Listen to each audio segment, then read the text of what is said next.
Hello people, welcome to Sibling, and today we are out riding the 2018 Bajaj Avenger 180 Street.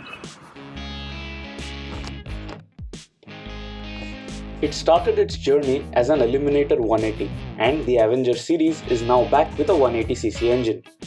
Bajaj claims that this refresh is more of a reason to upgrade the Avenger range rather than fighting off new competition such as the Suzuki Intruder 150. The Bajaj Avenger Street 180 now replaces the Avenger Street 150 and is priced at Rs 83,000 and is more expensive than the 150cc variant by roughly 5,000 bucks. And for that much of a price hike, we think there is enough being offered.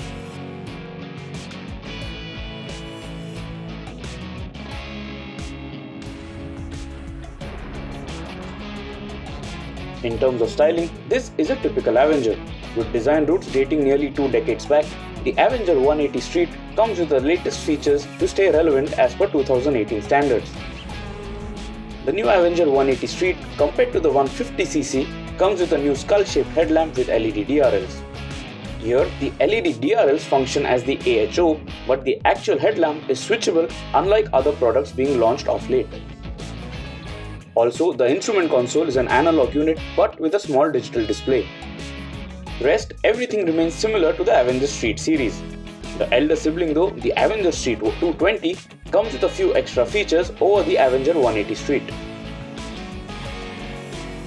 The Avenger 180 Street brings to you urban cool design with all black theme inspired from the Harley Davidson Street 750. A small fly screen, grab rail with soft molding, new tail lamps, alloy wheels with rim stripes and new color and graphics. Powering the Avenger 180 Street is a 178.6cc single-cylinder air-cooled ETSI motor producing 15.5 PS of power at 8,500 rpm and 13.7 Nm of torque at 6,500 rpm matched to a 5-speed gearbox. This engine is a derivative of the Pulsar 180 motor but has seen changes with reduced outputs to suit the cruiser nature of the motorcycle.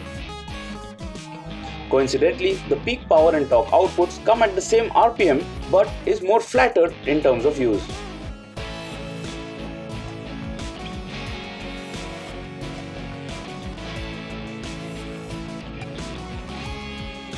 What we would like to highlight is the refinement of the engine. Coming back a full circle from the initial days, the new Avenger 180 Street is super refined. No vibrations felt when used in a sedate manner at all. Bajaj claims that this bike will deliver close to 40 km per litre of mileage. Ride and dynamics are typical of the Avenger series. Predictable maneuverability, light body to flick around in traffic, easy access on the motorcycle for the rider as well as pillion makes the Avenger 180 Street a decent city bike. Suspension setup is also good and doesn't leave you wanting for more. The riding triangle, though a bit more engaging from a true relaxed cruiser in the street format, is still very comfortable. Bajaj has actually increased the suspension travel to give the Avenger series a more comfortable ride than before. So while the Avenger series has not really radically changed the way it looks, it remains the only affordable cruiser in the market. With a 180cc engine, the Avenger is still nearly 14,000 bucks cheaper than the Intruder 150, and that's quite a margin. Bajaj has hinted that new Avengers will be on the cards and that the company will keep the brand alive, but that's a broader and long-term picture. For now, why fix what's not broken? And the Avenger 180 Street remains a very potent package as per segment standards.